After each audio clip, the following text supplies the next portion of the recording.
Seguramente cuando estudiabas la primaria te enseñaron que los estados de la materia con referencia al agua eran sólido como el hielo, líquido como el agua y gaseoso como el aire que respiramos o las nubes.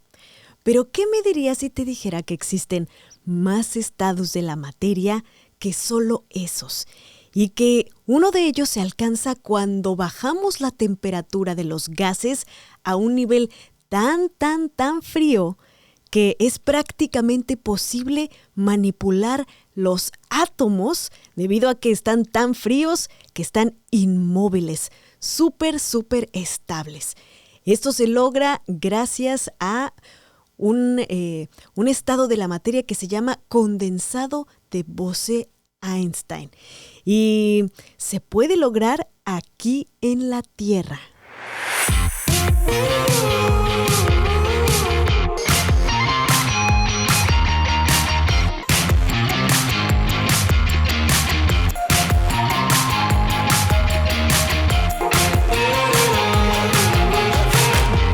Bienvenidas y bienvenidos, queridas y queridos habitantes del futuro, el podcast donde hablamos de la ciencia y la tecnología que se está creando actualmente, que se está generando y estudiando en nuestros días, pero que cambiará de manera dramática nuestro futuro. Hoy vamos a hacer un viaje subatómico, nos vamos a mover hasta el nivel más pequeño de la materia, pero también al lugar más frío de todo el universo. Si yo te preguntara cuál crees que es el lugar más frío del universo, seguramente me hablarías de un lugar como la nebulosa del Boomerang. Esta nebulosa del Boomerang se encuentra a 5,000 años luz de distancia de la Tierra y está en la constelación de Centauro.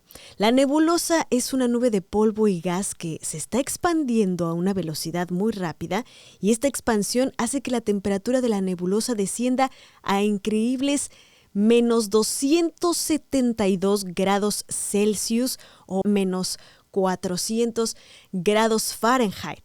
Esta nebulosa del Boomerang es tan fría porque está compuesta por gas de muy baja densidad y las moléculas de gas en la nebulosa están tan separadas entre sí que no interactúan mucho. Esto significa que el calor de la estrella de la nebulosa no ha podido llegar a todas las moléculas de gas y por eso la temperatura ha descendido a niveles muy bajos. La nebulosa de Boomerang es un objeto muy importante para los astrónomos porque es uno de los pocos lugares en el universo donde podemos estudiar los efectos del frío extremo en la materia. La baja temperatura de la nebulosa ha permitido a los astrónomos observar fenómenos muy interesantes. Pero, ¿qué me dirían si les dijera que esta temperatura tan ultra fría, incluso más fría que la nebulosa, se puede lograr en la Tierra y que gracias a la ciencia, a los científicos y científicas que se dedican a la física, hemos podido crear lugares en la Tierra e incluso en el espacio de manera artificial, o sea, no creado por nebulosas, sino en un laboratorio en el espacio, como la Estación Espacial Internacional. Las científicas y los científicos han logrado crear los lugares más fríos de todo el universo donde se genera el condensado de Bose-Einstein, el estado más frío de la materia cercano al cero absoluto de temperatura. Y no nos referimos, por supuesto, al cero que manejamos nosotros aquí los seres humanos y que muchas veces has oído en los estados del tiempo. Es un cero mucho más bajo. Así es, cuando se logran los condensados de Bose-Einstein, se logran temperaturas extremadamente bajas. En este caso, los átomos de la materia pierden su identidad individual y se comportan como una entidad única, que es un condensado que tiene propiedades muy extrañas y que está siendo estudiado por las físicas y los físicos por sus grandes aplicaciones en la computación cuántica y otras tecnologías. Es verdaderamente asombroso que hayamos podido crear un nuevo estado de la materia gracias a la física.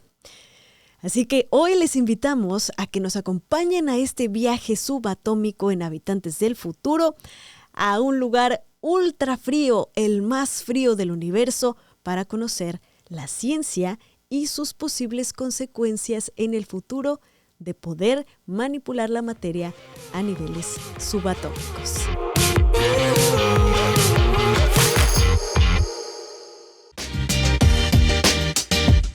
¿Qué hubo? Soy Rafa Ziegler. Oye, en Uno Production estamos creando nuevo contenido para la comunidad hispana. Padrísimo. Así que te invito a que veas Pa' Variar con tu servidor, donde tenemos pláticas, conversaciones, cotorreo, lloramos, reímos. Es un podcast a todo dar. Lo puedes ver en YouTube o en tu plataforma favorita de podcast lo puedes escuchar. Así que no te lo pierdas. Pa' Variar con tu servidor, Rafa Ziegler. Queridas y queridos habitantes del futuro, hoy para este viaje a un lugar muy, muy, muy pequeño y el más frío de todo el universo, nos acompaña Jorge Amin Semán, quien es licenciado en Física por la Facultad de Ciencias de la Universidad Nacional Autónoma de México y doctor en Física por el Instituto de Física de la Universidad de Sao Paulo en Brasil. También es investigador asociado C en el Instituto de Física de la UNAM y es el responsable del Laboratorio de Materia Ultrafría, que forma parte del Laboratorio Nacional de Materia Cuántica en México, en donde estudian qué ocurre a la materia cuando su temperatura se acerca al cero absoluto. Ahí en ese laboratorio diseñaron y construyeron un sistema experimental que permite enfriar un gas hecho de átomos de litio hasta alcanzar una temperatura de apenas algunas es incluso más pequeña, milimillonésimas de grado arriba del cero absoluto. Y hoy en Habitantes del Futuro nos enlazamos hasta la Ciudad de México gracias a los bits y los bytes a través de este túnel que generamos con la tecnología para conocer más detalles sobre este lugar, el más frío del universo que está realmente en la Tierra. Nos enlazamos con Jorge Amin. ¿Cómo estás, Jorge? Bienvenido a Habitantes del Futuro. Hola, ¿qué tal? Estoy muy contento de estar aquí. Agradezco muchísimo la oportunidad y pues qué esfuerzo tan grande este podcast por llevar la ciencia a la gente. Muchas felicidades. Muchas gracias, Jorge, y sobre todo gracias a los valientes que se atreven aquí a ayudarme a explicarle a las personas qué es lo que estamos haciendo y cómo va a avanzar la ciencia y a cambiar nuestro futuro. Jorge, primero cuéntanos, ¿cómo surge la idea de hacer este laboratorio tan especial ahí en la UNAM y qué implicó poder construirlo? Pues muchas gracias por la oportunidad de contarte esto. A ver, todo surge hace unos ya más de 10 años cuando aparece la iniciativa de laboratorios nacionales que lanzó CONACYT. Y en ese entonces yo no estaba en México, yo estaba haciendo una estancia postdoctoral, yo estaba en Italia, y entonces varios colegas del Instituto de Física, entre ellos cabe destacar a la doctora Rocío Jáuregui, pues propusieron construir un laboratorio nacional que denominaron el Laboratorio Nacional de Materia Cuántica, cuya idea pues era explorar varios aspectos pues de la física cuántica, de los sistemas cuánticos. Y entonces de esa manera surge este laboratorio nacional y a mí me invitan a participar y es por ese motivo que yo decido regresar a México ante la perspectiva de participar en la construcción de este laboratorio. Y este laboratorio nacional en realidad no es un laboratorio, es una red de varios laboratorios. En el Instituto de Física hay 3, en el Instituto de Ciencias Nucleares también en la UNAM hay otros 3 y hay otros en otras universidades del país. Y el laboratorio de materia ultrafría, que es el que yo dirijo, es parte de este esfuerzo. Oye, algunas veces hemos tocado el tema en Habitantes del Futuro sobre la física cuántica. Yo sé que es dificilísimo poder explicar este tipo de temas, pero obviamente si tenemos un nuevo o una nueva habitante que no ha escuchado esos episodios en los que hemos hablado de la física cuántica, ayúdanos un poco a entender así muy general qué es esto de la física cuántica y por qué es importante tener laboratorios donde pues se puede estudiar más a fondo, porque digamos que estamos, o tú me corregirás, pues como medio en pañales, ¿no? En la experimentación de este tipo de física. Sí, bueno, a ver, la física cuántica, ¿qué es? Es la rama de la física que se encarga de estudiar el mundo microscópico. Átomos, electrones, fotones, los núcleos que componen a los átomos, ese tipo de sistemas. Y bueno, claro, como todo el universo está hecho de partículas descritas por la mecánica cuántica, a las personas que hacemos física cuántica nos gusta decir que el universo es cuántico. La cosa, lo que lo hace complicado, digamos, o difícil de explicar, como mencionas, es que la naturaleza, digamos, cuando una cosa es tener poquitos átomos o poquitos electrones, y otra cosa es tener grandes conglomerados de partículas, ¿no? Como nosotros mismos, y resulta que la materia se comporta muy diferente, o la física que opera o que describe el mundo en el que nos movemos, usualmente compuesto por miles de millones y millones de átomos, es distinto a las leyes de la física cuántica que describen a lo mejor algunos poquitos átomos y moléculas. ¿Ok? Entonces, no quiero entrar muy profundamente, pero quizás uno de los resultados más interesantes y más importantes de la física cuántica, y que es en particular aquel que nos hace un poco complicado entenderla, es el concepto de dualidad onda-partícula. ¿Esto qué quiere decir? Quiere decir las partículas que componen a la materia se pueden comportar bien como partículas, como canicas que trazan trayectorias definidas, pero también pueden comportarse de manera simultánea como ondas. Recordemos que las ondas es algo muy diferente a las partículas, porque una onda suele ocupar todo el espacio, ¿no? Si, por ejemplo, lanzamos una piedra en un charco, se forma una onda, ¿no? Justo en donde cae la piedra, y esta onda se distribuye por todo el espacio. Entonces, en un cierto momento, si yo me pregunto en dónde está la onda, pues la onda en ese charco está en todo el charco, ¿no? Y no importa en qué lado yo me pare, recibo a esa onda. Entonces, ¿cómo es posible que algo localizado como una partícula y algo extendido como una onda puedan formar parte del mismo sistema de manera simultánea? Esto es lo que llamamos dualidad onda-partícula, y la manera en la que lo entendemos, una manera sencilla de entenderlo, es que, bueno, si yo quiero detectar, por ejemplo, electrones, como ocurría en los viejos televisores que tenían un cañón de electrones, y cuando ese electrón pegaba en la pantalla, eso era lo que generaba la luz, esos televisores que quizás nuestros abuelos tuvieron. Básicamente lo que ocurre es que tienes un cañón de electrones, el electrón sale, pega en la pantalla y pega en un punto particular, y necesitas miles o millones de electrones para formar pues la imagen completa. Entonces ahí podemos ver que el electrón se comporta como partícula en el instante en el que golpea a la pantalla y es detectado. Pues uno puede decir, el electrón está ahí. ¿Cómo puedes decirme que se comporta como una onda? Bueno, resulta que en realidad la mecánica cuántica lo que nos explica y lo que nos enseña es que las partículas no trazan trayectorias bien definidas, como ocurre en la física clásica, cuando en la secundaria o en la prepa llevamos nuestros primeros cursos de física. Uno aprende, por ejemplo, el tiro parabólico, que es lo que ocurre si una pelota, pues la pelota traza una parábola y yo puedo calcular, si conozco la velocidad y el ángulo con el que sale a la hora de lanzar la pelota, yo te puedo decir con toda precisión qué trayectoria traza la partícula, la pelotita, y dónde cae. Bueno, con un electrón yo no puedo hacer eso. Las ecuaciones de la mecánica cuántica no me permiten calcular esas trayectorias. Lo que me permiten calcular son probabilidades. Es la probabilidad de que el electrón se mueva en una determinada trayectoria y llegue a un determinado lugar. Y lo que yo calculo es estas probabilidades, y lo puedo hacer con muchísima precisión. De hecho, la mecánica cuántica es la rama de la ciencia en general, de toda la ciencia, no nada más de la física, que hace las predicciones más precisas.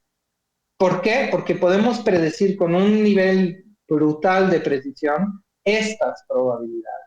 ¿Ok? Entonces, es la probabilidad la que se comporta como una onda. Y esta es la parte que lo hace difícil de entender, pero lo importante es decir que tienes estos dos conceptos simultáneamente o necesitas de estos dos conceptos, onda y partícula, para describir a los sistemas cuánticos.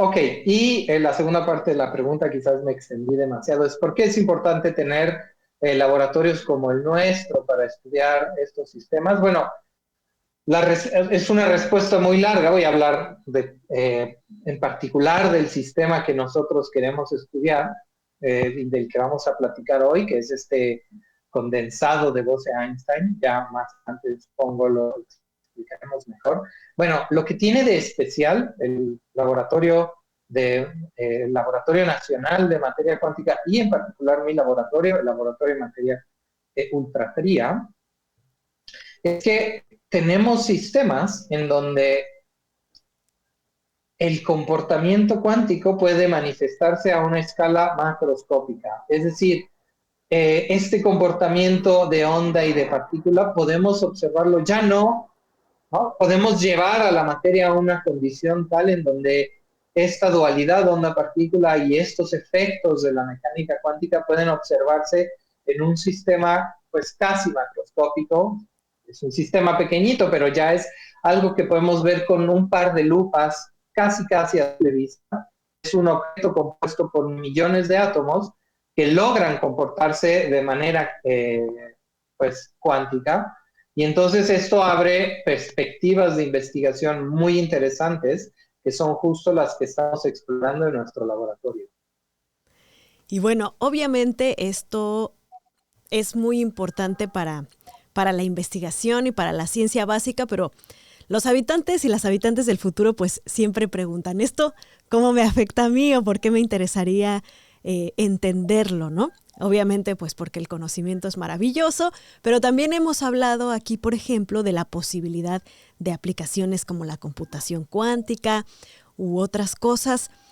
¿Por qué sería, y bueno, tu laboratorio, del cual ahorita vamos a platicar más de cómo lograste, cómo se logran estas temperaturas y etcétera, sería muy importante también para las posibles aplicaciones de esta rama de la física, digamos, ¿no?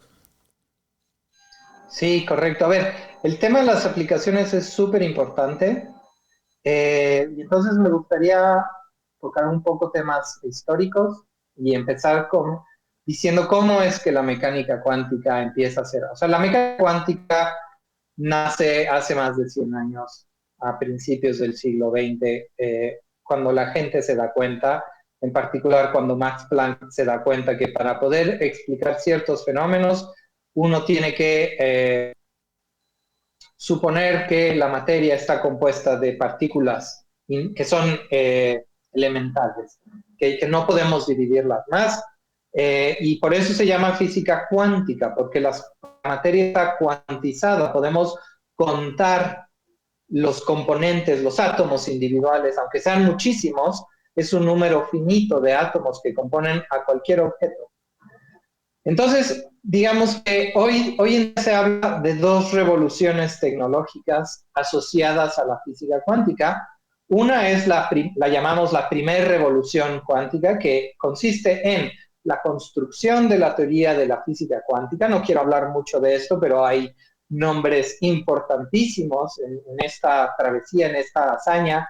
Ya mencioné a Max Planck, pero el mismísimo Albert Einstein está ahí, Erwin Schrödinger, Heisenberg, Niels Bohr, hay gente famosísima, físicos extraordinarios que construyeron esta teoría, y algunas de las aplicaciones más importantes de esta primera fase de entender cómo es que la física cuántica ocurre, pues son, por ejemplo, los semiconductores. Los semiconductores están disponibles más o menos desde los 50 y hoy hacen posible un montón de cosas. En particular, la comunicación que tú y yo estamos teniendo ahora mismo, pues la estamos teniendo a través de una computadora que tiene chips con semiconductores, y para poder desarrollar y entender los semiconductores no hay de otra, uno necesita de la física cuántica.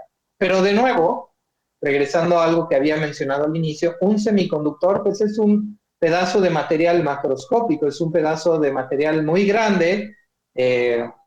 Cada vez estamos aprendiendo a hacerlos cada vez más chiquitos, pero en general un chip es algo que yo puedo manipular con mis manos. Esta idea del transistor que se desarrolló en los 50 y que le permitió a un equipo de físicos, entre ellos a John Bardeen, ganarse el Premio Nobel de Física. Bueno, esa es como la primera revolución cuántica. Luego lo que ocurrió es que la física cuántica siguió desarrollándose, la gente siguió haciendo experimentos, la tecnología continuó refinándose y llegamos al punto que abre a la segunda revolución cuántica, que es la que estamos en este momento viviendo y desarrollándose, que involucra una nueva generación de tecnologías cuánticas, ¿sí? Que involucran ya la manipulación de átomos individuales, de fotones individuales, de pequeños grupos de átomos para ya aplicarlos en el desarrollo tecnológico. Entonces, hay un montón de aplicaciones que la gente usa todos los días. Ya hablé de los semiconductores y las computadoras. Y hay un tipo de desarrollo tecnológico que está justo en medio de las dos revoluciones y que usamos todos los días, que son los relojes atómicos. Pues los relojes atómicos, la física cuántica nos ha permitido desarrollar a los relojes más precisos que existen.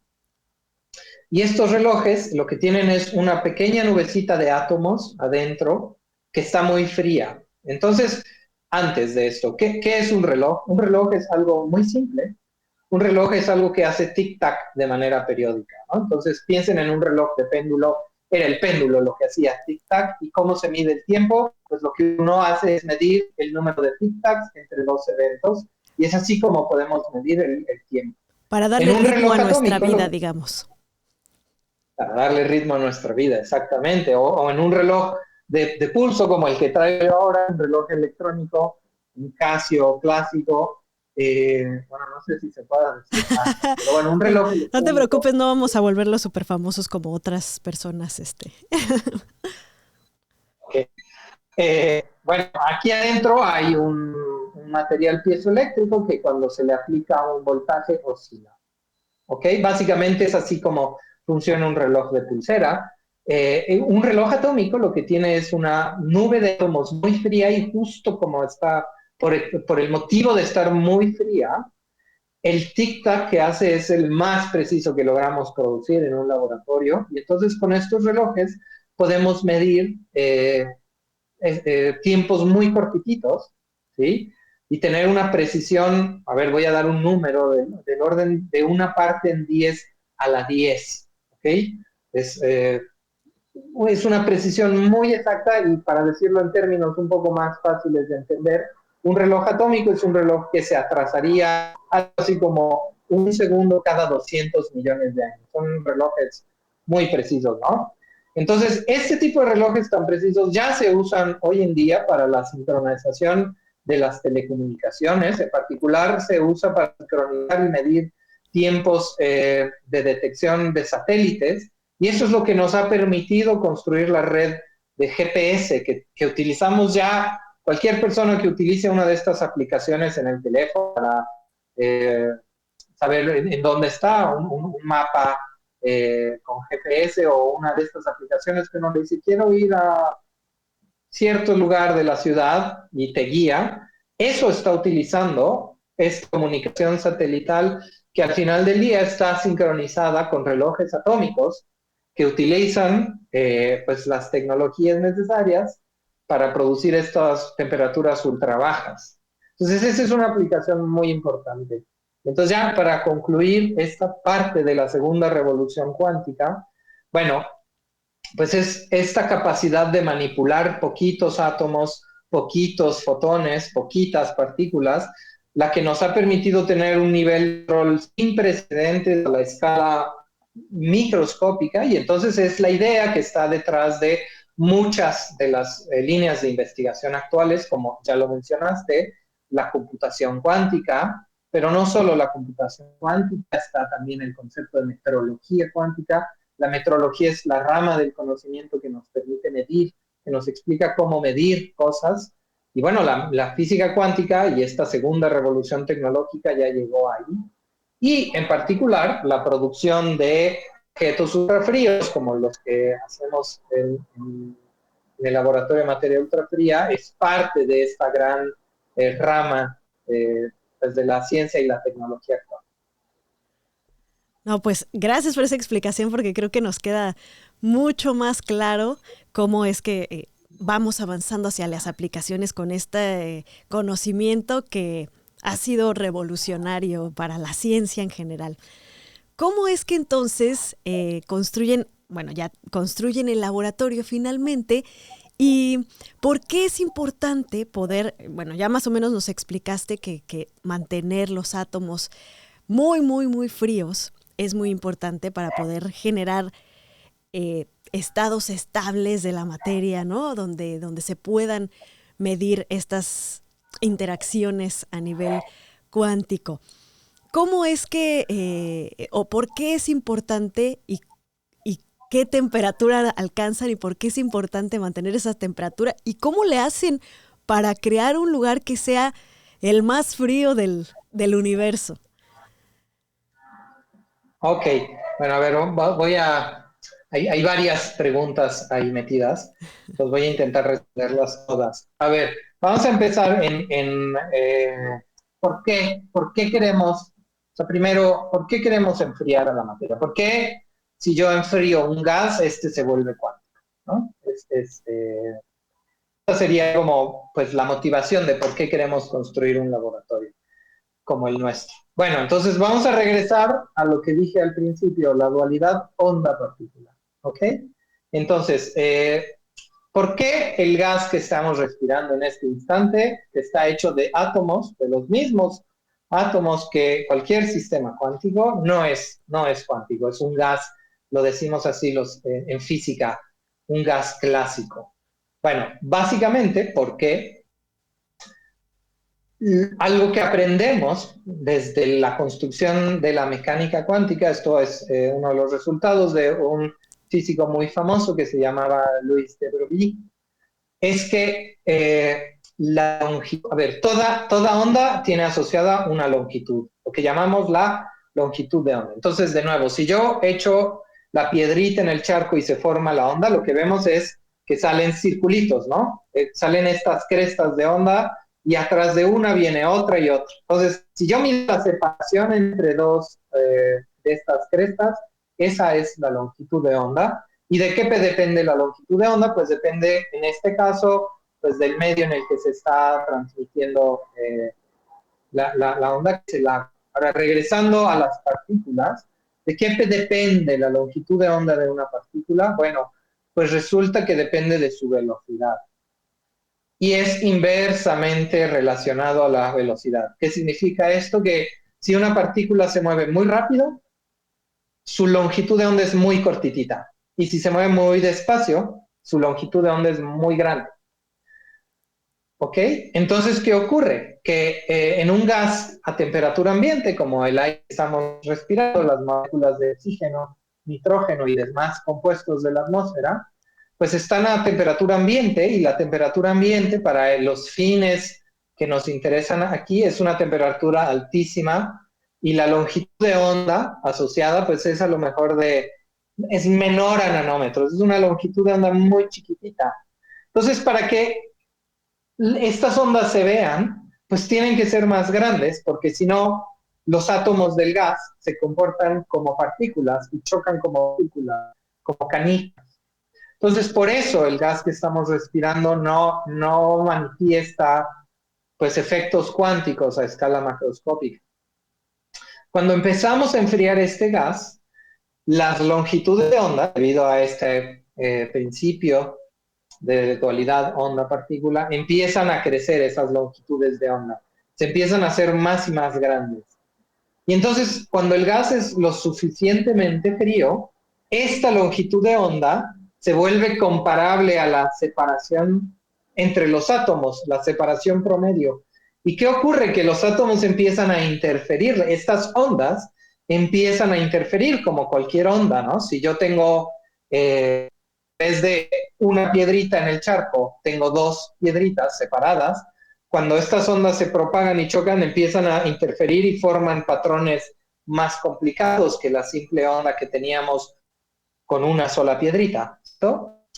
Entonces, ¿qué ocurre? Que si los átomos se mueven lo suficientemente lento, estas longitudes de onda empiezan a sobreponerse unas con las otras y entonces el comportamiento ondulatorio tan característico de mecánica cuántica emerge a escala macroscópica.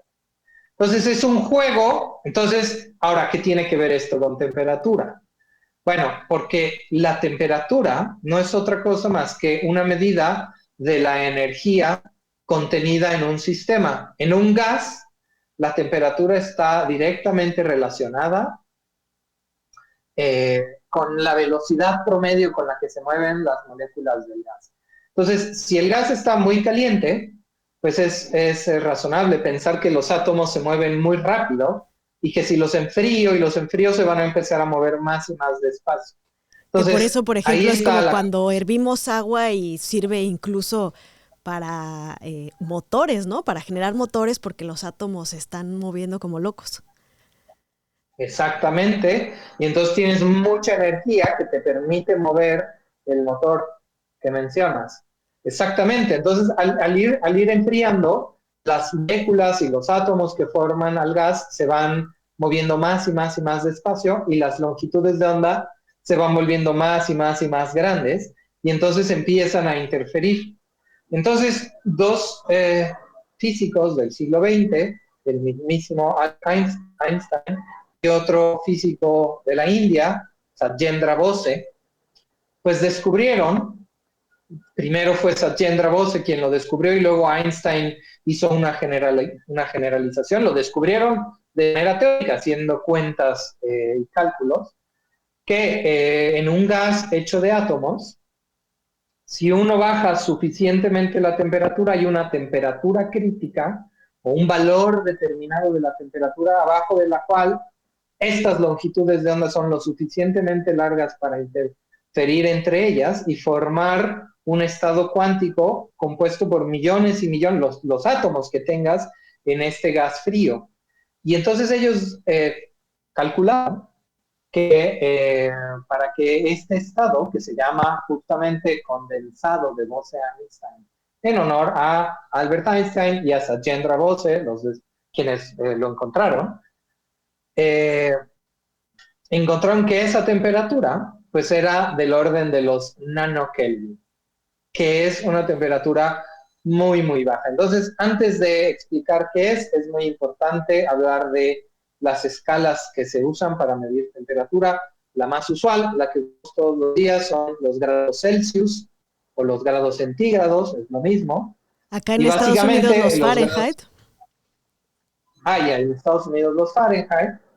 Y entonces, básicamente, pues son medidas más o menos, o sea, tanto los Celsius como los Fahrenheit son medidas de temperatura muy humanas, muy relacionadas a lo que nosotros vemos. Por ejemplo, la escala de grados Celsius, lo que utiliza es el agua como referencia. Entonces, el agua es un líquido o es una sustancia muy importante porque en los rangos de temperatura que ocurren en el planeta Tierra se puede observar en los tres estados principales, que es sólido, líquido y gaseoso. Entonces, el agua líquida está cuando está en una temperatura de 0 y 100 grados Celsius. Es así como Celsius estableció su escala de temperatura. Abajo del 0, en temperaturas negativas y a presión atmosférica, a la presión de una atmósfera, la presión que medimos al nivel del mar, el agua abajo de esos 0 grados, a temperaturas negativas, el agua se solidifica y arriba de 100 el agua se vuelve gaseosa. En la escala Fahrenheit, eso no recuerdo bien, pero creo que es otra sustancia la que se utiliza, algún alcohol, pero básicamente... es el mismo principio, ¿no? Ni te preocupes por eso. Es el mismo. Sí. Ok. Ahora, en física se utiliza otra escala que no es para nada humana, que no es útil para nuestras actividades diarias, pero que sí es muy útil como una medida de temperatura y por lo tanto de energía en un gas, que es la escala Kelvin. O también se le conoce como escala absoluta. Entonces, la escala Kelvin lo que hace es que pone su cero en la mínima temperatura posible. Y como ya dijimos que movimiento y temperatura están relacionadas, pues el cero Kelvin corresponde a aquella temperatura en la que los átomos dejarían de moverse o en la que los átomos pierden toda la energía asociada a su movimiento, ¿sí? Y entonces significa que no hay grados Kelvin negativos, no hay temperaturas Kelvin negativas, eso no existe porque significa que el sistema ya no tiene energía, no le puedo seguir quitando energía a algo que ya no tiene energía. Entonces, a ese cero Kelvin también se le conoce como el cero absoluto. ¿Por qué? Porque no puedo tener nada abajo, es el mínimo estado de energía al que puedo llevar a un sistema. Entonces, yo decía, esta escala no nos sirve para nuestros fines humanos naturales porque los 0 grados Celsius corresponden a 273 Kelvin, ¿no? O la temperatura ambiente anda en los 300, entonces es poco práctico usar esa escala en nuestra vida diaria. Pero en física no. ¿Por qué? Porque nos da una medida muy clara de la cantidad de energía que tiene un objeto, un gas, en este caso un gas. Entonces, la tercera ley de la termodinámica lo que nos enseña es que es imposible llegar al cero Kelvin. Hay muchas maneras en la que la gente que hace física parafrasea la tercera ley de la termodinámica. La más simple es decir que es imposible llegar al cero absoluto, pero otra manera pues más elegante de decirlo es que necesito un número infinito de procesos para alcanzar el cero Kelvin, etc. Hay muchas formas de decirlo, pero lo que la física nos dice es que, bueno, no puedes llegar al cero Kelvin, pero sí te puedes aproximar todo lo que quieras, ¿no? Entonces, la escala de grados Kelvin es muy útil para hablar de física de bajas temperaturas, porque todo está referenciado a ese cero. Y, por ejemplo, la temperatura del espacio exterior, en donde no hay, si yo voy a un lugar entre dos galaxias en donde no hay ninguna fuente de calor y mido la temperatura ahí anda en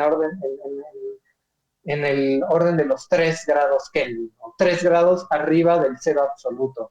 No lo mencioné, pero es súper cerca.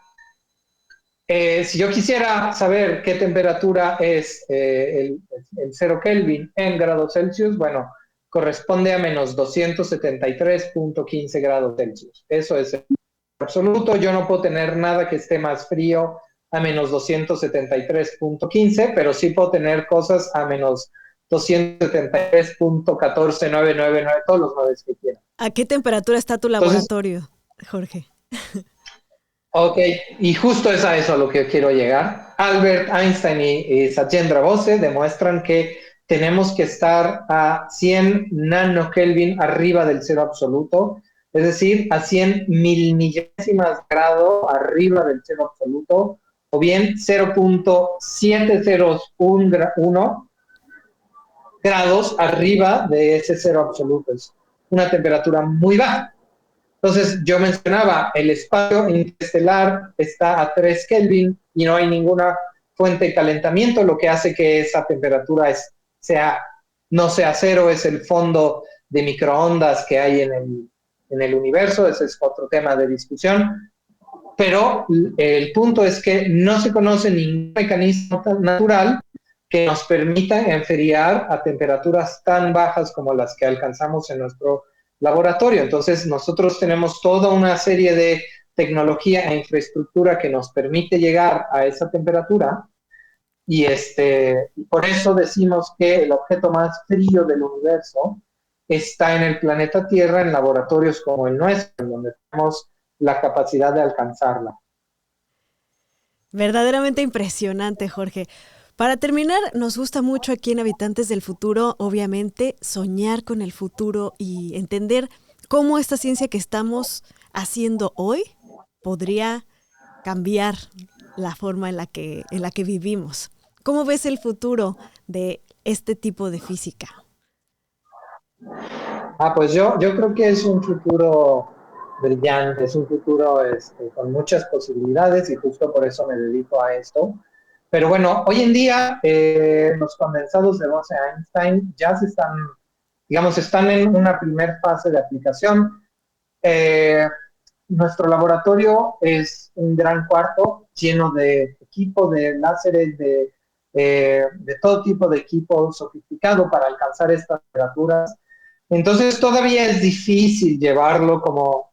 A mí me encantaría tener aquí en mi casa una máquina que yo la conecto y aprieto un botón y forma un condensado. Todavía no llegamos a ese punto, pero más o menos es en esa dirección en la que se está yendo. Se está hablando ya cómo miniaturizar estos sistemas experimentales. Y una de las propiedades de estos condensados, los sistemas ultrafríos en general, es que son sumamente sensibles a las cosas externas. Entonces, un pequeñísimo campo magnético, los átomos de un condensado lo pueden sentir. Un muy débil campo eléctrico lo pueden sentir. Entonces, una de las ideas principales que se tiene es el desarrollo de sensores muy precisos.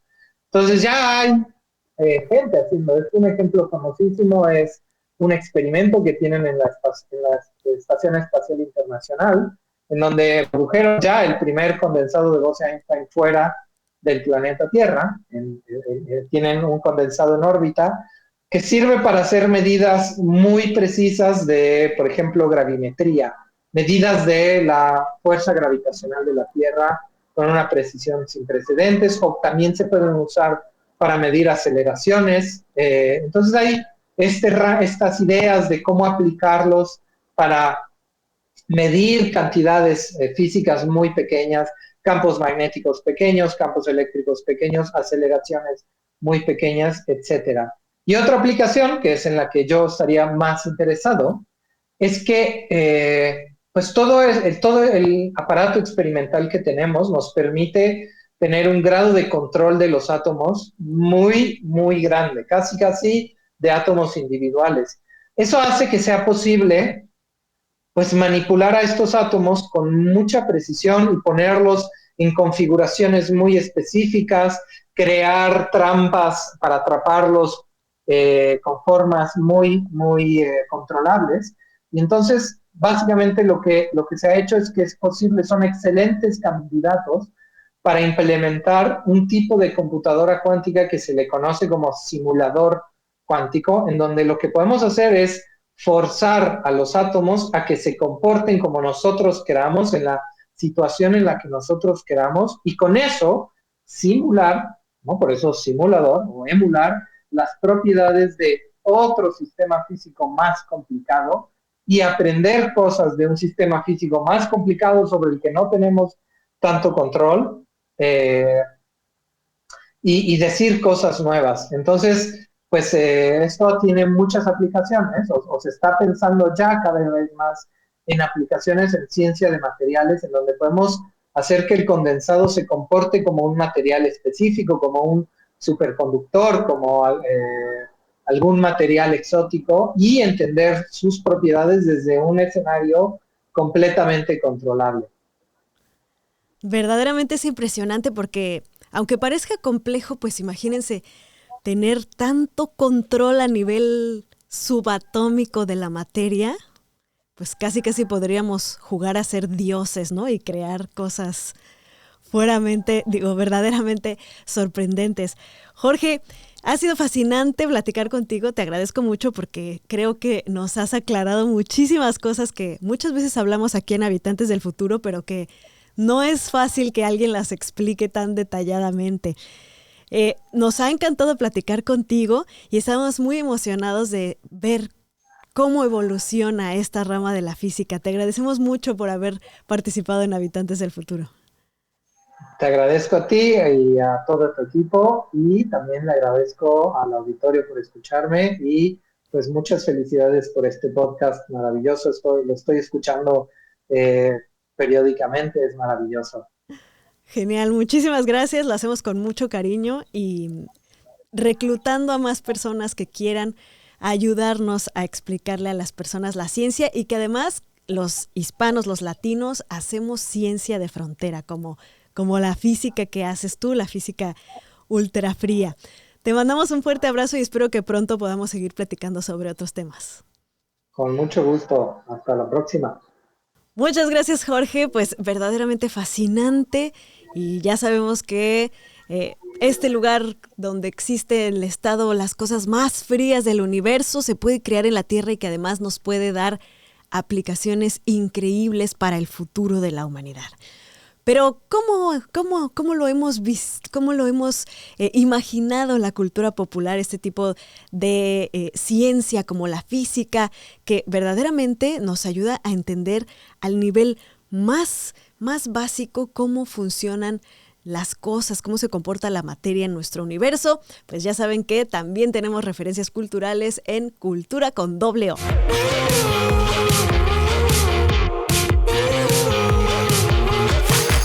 Mi querido JL Romo, ¿cómo estás? Siempre me da muchísimo gusto saludarte. Oye, no vayas a querer usar el laboratorio de Jorge para enfriar unas caguamas.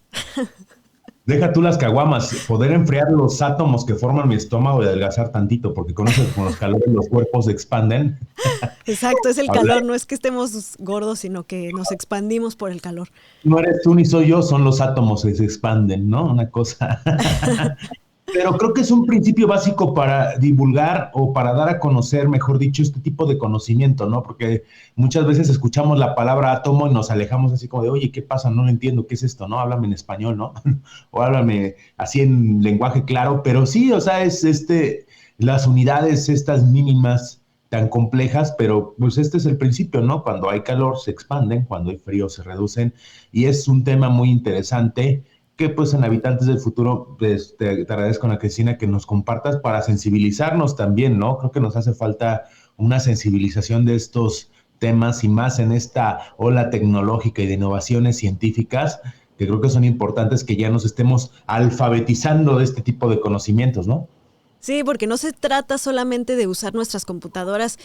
Una de las brechas que existe más grande no solamente es la brecha digital de no tener acceso, por ejemplo, a una computadora o un teléfono, sino la brecha de no entender qué es lo que pasa dentro de estos dispositivos de los que somos tan dependientes, ¿no? Entonces nos estamos volviendo dependientes de la tecnología y además no entendemos cómo funciona. Y ya dicen también los divulgadores que eso es lo más peligroso. Entonces, aquí en Habitantes del Futuro queremos que entiendan también lo que hay detrás de estas tecnologías, que finalmente es la ciencia básica. Y, ¿por qué no? Alguien que nos esté escuchando ahí se fascine con estos temas y decida adentrarse mucho más. Entonces, pues ahora sabemos que estos estados ultra fríos de la materia en la física cuántica están detrás de, por ejemplo, los GPS o los semiconductores de las computadoras, John. ¿A poco sabían esto y ahora tienen ese conocimiento?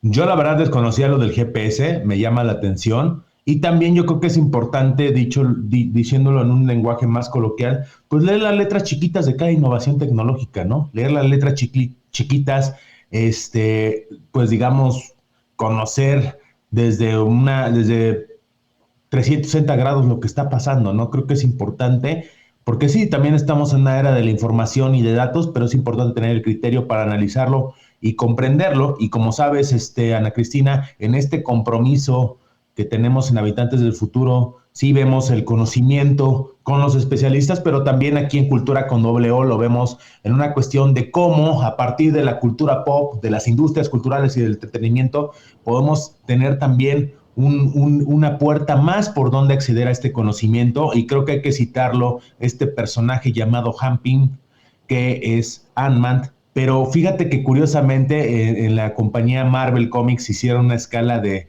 quiénes eran los superhéroes más inteligentes y Han Pym es el más inteligente. Después sigue Reed Richards de los Cuatro Fantásticos y en tercer lugar Tony Stark, que es Iron Man. Pero me regreso a Han Pym, que tiene es un personaje creado en 1962, ¿no? Por Marvel, liderado por Stan Lee, y por casi 40 años ha sido como un divulgador a partir de los átomos. Él desarrolla las partículas Pym, que tiene esa capacidad tanto de hacerse muy grande, ¿no? El Ant-Man, de hacerse muy chiquito a tamaños tan mínimos, que ya abre la posibilidad que a partir de esta parte de atomizarse o reducir el tamaño atómicamente, Ant-Man, descubrir nuevas realidades, nuevos multiversos. Es una historia muy interesante de un genio que también me gusta mucho cómo se desarrolla este personaje de Ant-Man y se deschaveta, digamos, como que hay veces que se contradice, se vuelve loco, se vuelve malo, se vuelve bueno, pero cómo a partir de estas historias de los cómics también nos sirve como un estímulo para comprender,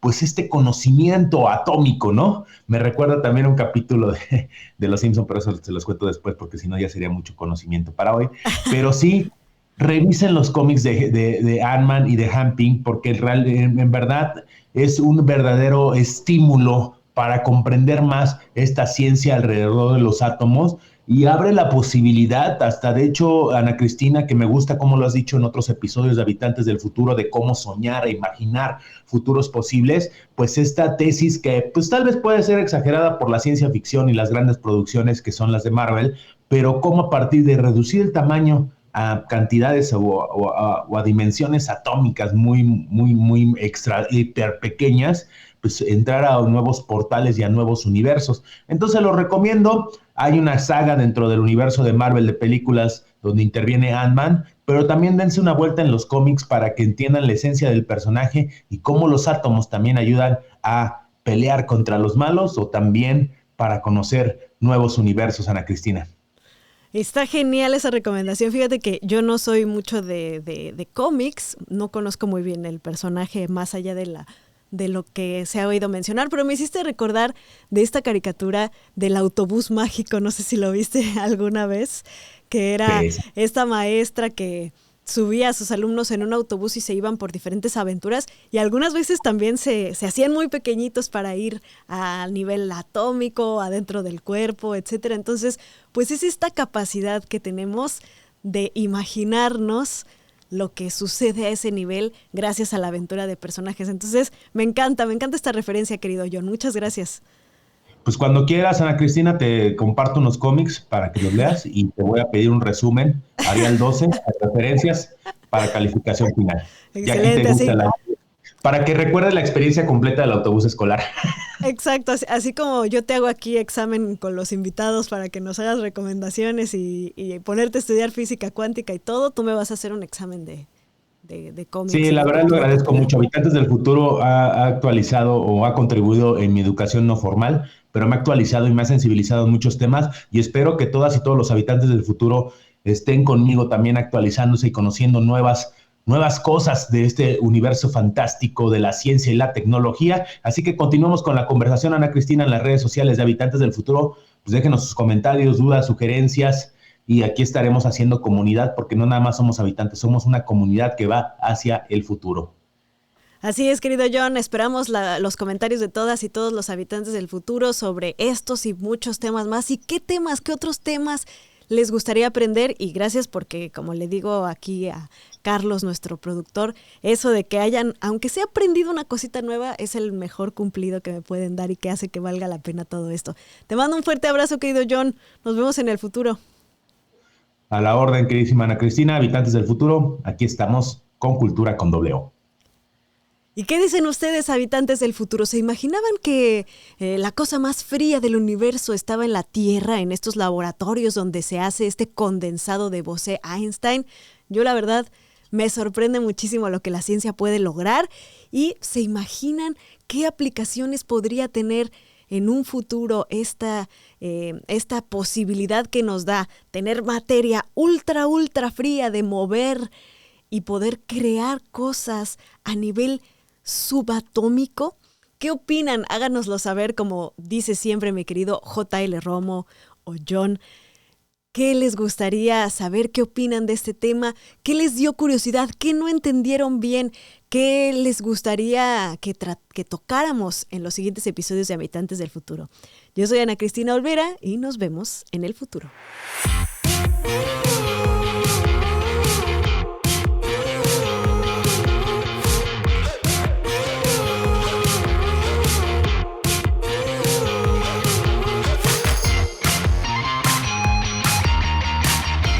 Habitantes del Futuro con Ana Cristina Olvera es producido en los estudios de Uno Productions en Glendale, California.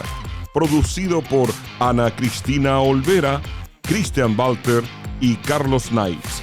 Producción ejecutiva, Luis Medina. Productora asociada, Aleira Thomas. Habitantes del Futuro con Ana Cristina Olvera es una producción de Uno Productions Inc.